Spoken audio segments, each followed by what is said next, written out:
It was the buzzards that led me there, riding east from the dry creek beds.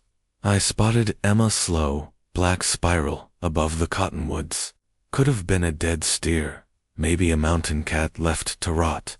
I'd seen death wear 100 faces in this land, but the way those birds hung in the air, like something sacred was bleeding below, it made my stomach twist. I nudged Dusty forward, the old gelding snorting as we pushed through the chaparral.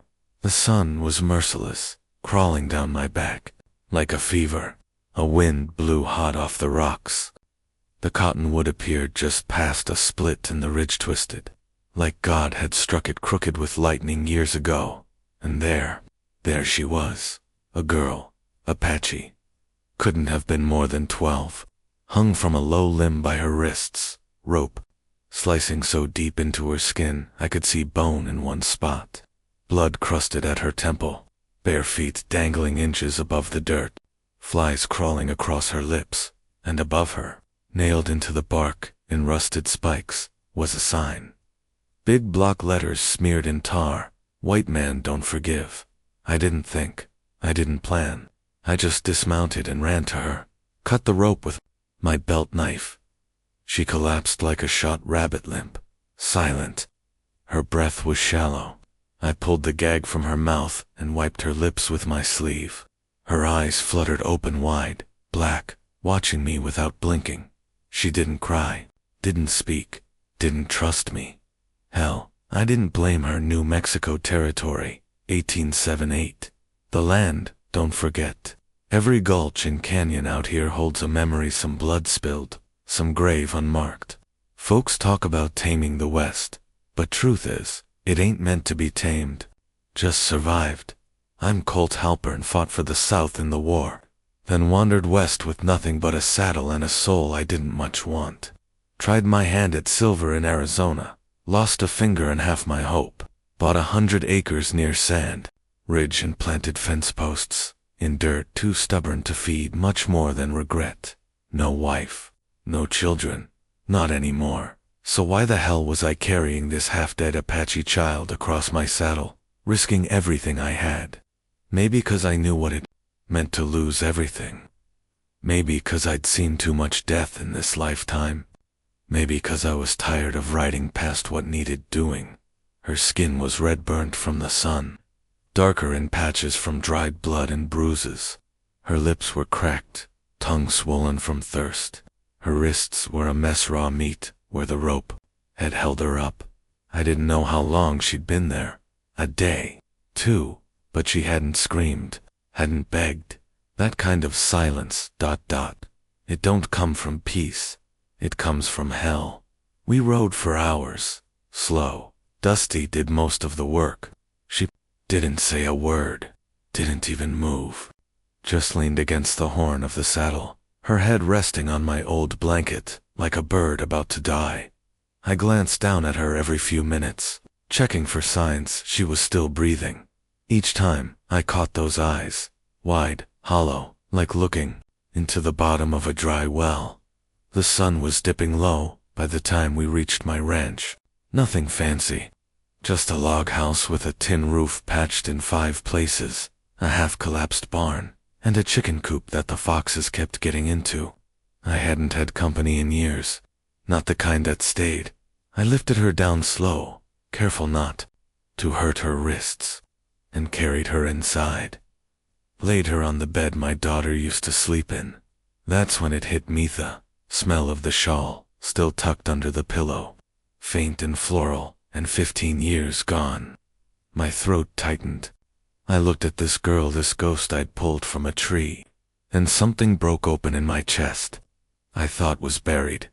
She wasn't my child, but she could have been someone's.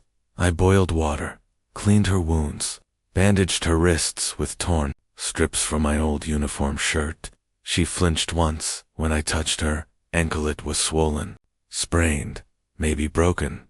I didn't press. She wouldn't eat, wouldn't drink, just watched me from under the blanket like a wild thing cornered in a trap. I sat across the room, pouring whiskey into a tin cup, wondering what in God's name I'd just brought into my home. This girl wasn't safe here. Not from the heat. Not from the town. Not from men who saw redskin and saw war. The sheriff wouldn't understand. The ranchers up near Elkhorn, the ones who'd lost kin to Apache raids, they'd call it treason. Said I was siding with the enemy, but I couldn't. Leave her there. COULD. Single quotes to pretend I hadn't seen that sign. White man don't forgive. Maybe that was true, but I had to. I'd buried too many ghosts to ride past one more. And even if this girl carried the kind of trouble that gets men killed, I reckon I'd rather die doing one good thing than live another year doing nothing at all. My ranch sits on the edge of nowhere, 2 rooms, and a porch that sags like old bones. The wind never stops howling out here. It cuts through the cracks in the wood like a thief, always searching for something to steal. She didn't say a word. For days. Wouldn't eat the bread I laid out. Wouldn't touch the water. Just sat cross-legged in the corner near the hearth, eyes locked on the door like she expected to be dragged out at any moment. Arms around her knees, bare feet tucked under the shawl I'd given her. Looked less like a child than a ghost learning to breathe again. I started calling her Little Fire, not out loud, just in my head, because at night, when I lit the lantern and sat with my back to the wall, I'd glance over and catch the glow of her eyes, deep, black but alive, like embers in ash. She watched everything, every movement, every sound, like she was cataloging the world in case she needed to run from it again. She never gave me a name, and I never asked. The first 3 nights, I didn't sleep. Kept my rifle loaded and propped by the door. I wasn't scared of her, not exactly, but there was something unpredictable about silence like hers. I didn't know what she'd been through. I didn't know if she'd wake in the dark and mistake me for the men who strung her up. Then I saw the bruises, purple shadows across her ribs, faint cuts behind her knees, the way she tensed when a floorboard creaked, or when thunder cracked on the horizon. This girl hadn't just been abandoned. She'd been hunted. Someone had meant for her to suffer slow. On the 4th morning, I left a plate of corn mash on the table. Didn't say a word. Just set it down and walked outside. Came back an hour later. It was gone. Plate licked clean. Did the same thing the next day. This time, I left a slice of apple with it. Gone again. She never looked at me when I brought the food. Just kept her eyes on the floor. But the corner of her mouth twitched one evening, barely, but enough to tell me she wasn't ready to die anymore. She started following me. Not close. Maybe 30 yards back. I'd be out in the yard patching the chicken wire, or cutting new planks for the barn wall, and I'd feel her eyes on me. Turned once to see her crouched behind the trough, watching like a fox cub studying a stranger. Didn't speak. Didn't smile. But she didn't run, either. Few days later, I was in the shed brushing down the mare. Broke her from wild stock a month ago, and she still didn't like men. Snapped at my hands if I moved too fast. Halfway through brushing her flanks, I dropped the curry comb into the dirt.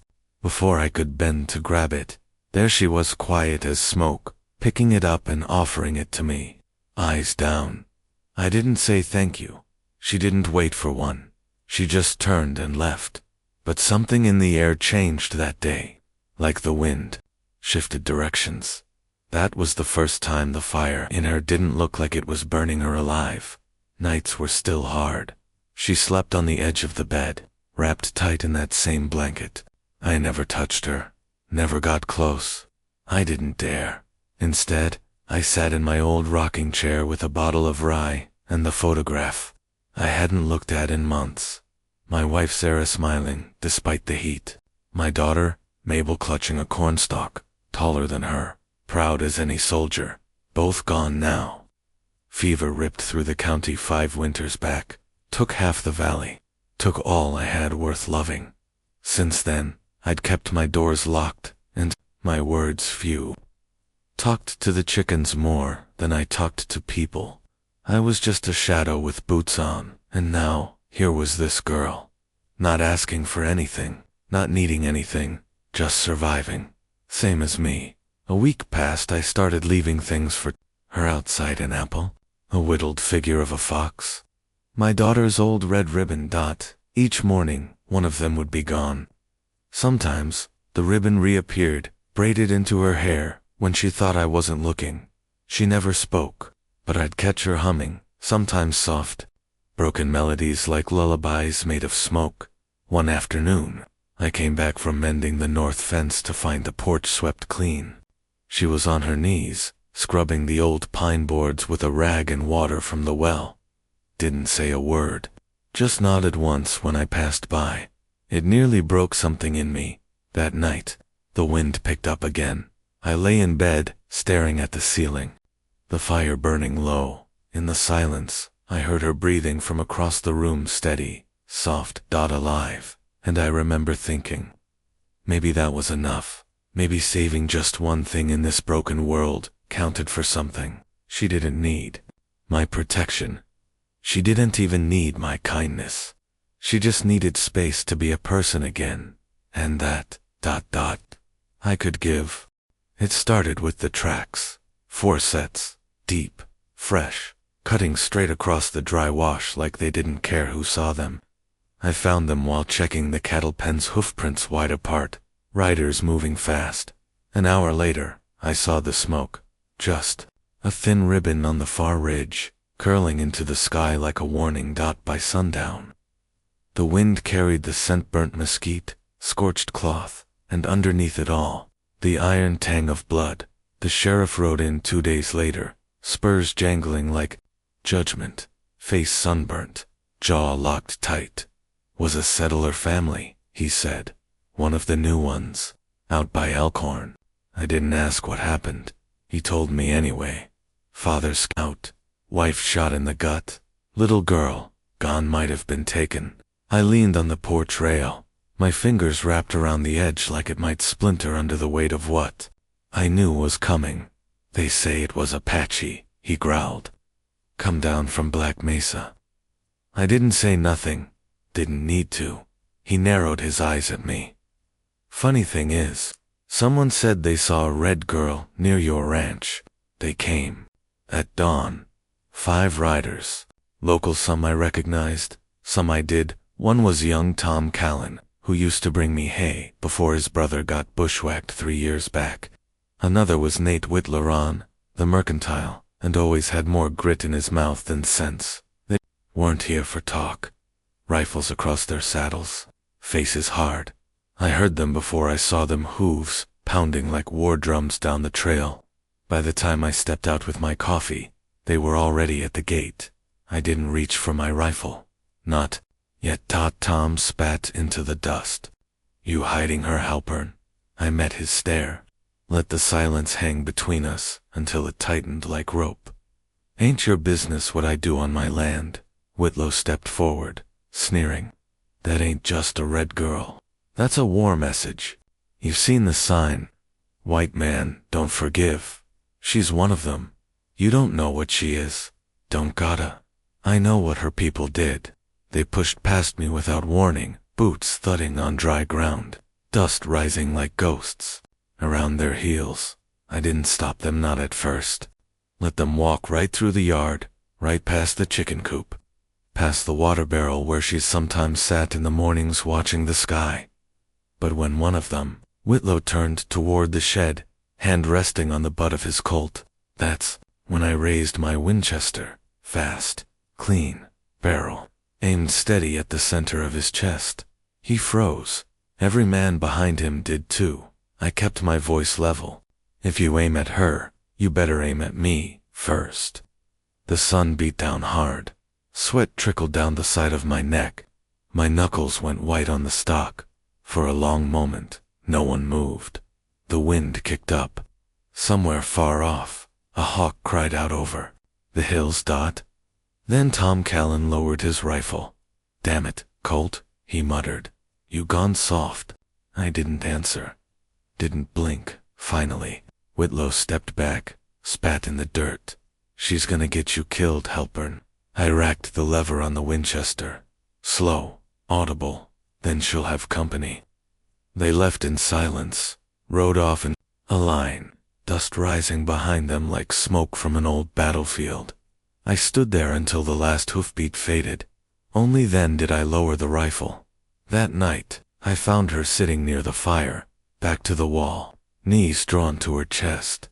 She'd heard it all, every word. Didn't have to ask. Her hands were shaking, not from fear, but from memory. Whatever those men reminded her of, it was already written into her bones. I knelt down beside her, not too close. Just enough. Held out something wrapped in linen, faded, worn, soft with age. My daughter's old shawl, pink with faded white stitching, smelled like cedar and thyme. She stared at it for a long while, then slowly reached out and took it. Her fingers brushed mine for half a second. That's when she looked up and spoke for the first time. Her voice was small, but clear. Her name. Nabe. I let it sit there in the air, sacred and unbroken. Didn't say it back, just nodded, then walked outside into the cold desert wind and looked up at the stars. Felt something shift deep in my chest. I thought I was the one protecting her. But the truth is, that girl gave me back something I didn't even know I'd lost. A reason to stand, a reason to stay. We didn't speak much after she told me her name, but the silence between us changed, and Abba began helping around the ranch without being asked. Quiet, steady. She fed the chickens each morning before I'd even buttoned my shirt. Hauled buckets from the well with arms still too thin but determined. Ground corn at the old stone mill, her bare feet keeping rhythm on the dirt floor. She fixed a fence post by herself one afternoon, binding the rail with twine like she'd been born to it. And one morning, while I was fixing a hinge on the chicken coop, a lizard scurried up my boot. I yelped, "Damn thing," surprised me, and looked up to see her stifling a laugh behind her hand. It lasted only a second, but it was a smile, and that smile did more to heal the rot in my heart than all the whiskey in New Mexico. Then came the fire. It was near midnight. The wind changed, carried the smell of kerosene. Then the shouting came. I stepped out onto the porch barefoot, shotgun in hand.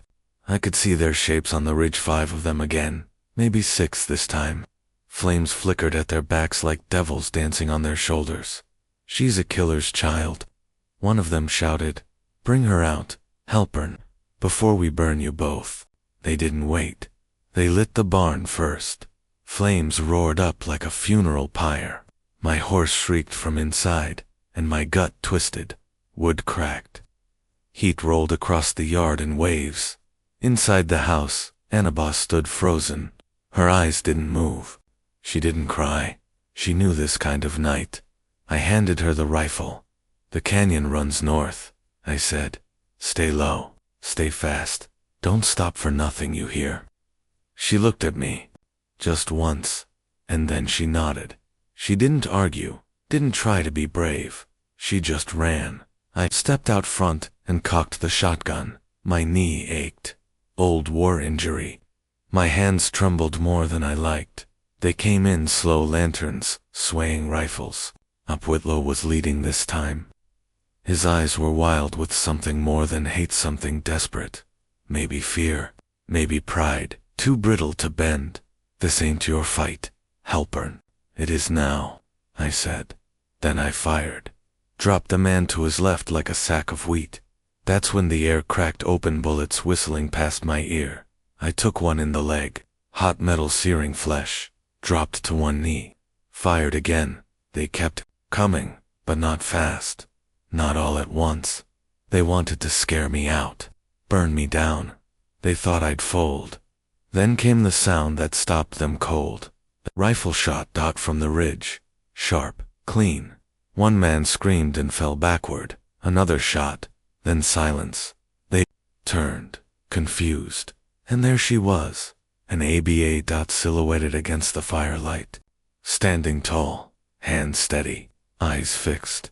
They weren't ready for a girl with Apache blood and a rancher's aim. By the time I stood again bloody, dizzy, the men were gone, dust trailing behind their horses like the tails of whipped dogs. By sunrise, the barn was ash, the fence blackened, my horse gone, so was my pride. But we were alive. She helped me inside, wrapped my leg, cleaned the wound without a word. She moved with precision, focus, the kind of calm that only comes from surviving the worst and expecting more to come. We sat on the porch. When the sun rose, my hands trembled from pain. Hers didn't. Anaba stood among the ashes, arms folded across her chest. The wind lifted her hair like smoke. I limped over, leaning hard on my old cane. "You didn't run," I said. She looked at me. Not fierce, not soft, just true. "You didn't either," she whispered. Later that day we buried the rifle behind what was left of the barn, not as a surrender, as a promise. We rebuilt the fence post by post, started again. No neighbors came by. No one asked questions. They knew, and they knew to leave it alone. Anaba didn't become my daughter. I didn't become her father. But we didn't need those words. We were two people who stopped running. Two scars that learned to heal beside one another. She stayed through winter. Spring came, and the chickens laid more eggs than they ever had. The corn sprouted early. The soil, stubborn as it was, began to yield. And some nights, when the wind blew gentle across the land, she'd hum again. That same broken tune I heard the first week. Only now, it didn't sound like mourning. It sounded like remembering. Final voiceover, in the end. The land didn't care who you were, Apache, Confederate, or just broken. It only cared if you stood when the fire came, and we did. That girl saved me, just as much as I saved her. We never needed to say it. Forgiveness don't come easy out here, but sometimes, surviving together is enough. If this story moved you, don't forget to like, comment, and subscribe for more powerful stories of the old frontier. What would you have done in cold Halpern's boots? Tell us in the comments below. And remember, sometimes the strongest bonds aren't made by blood, but by survival.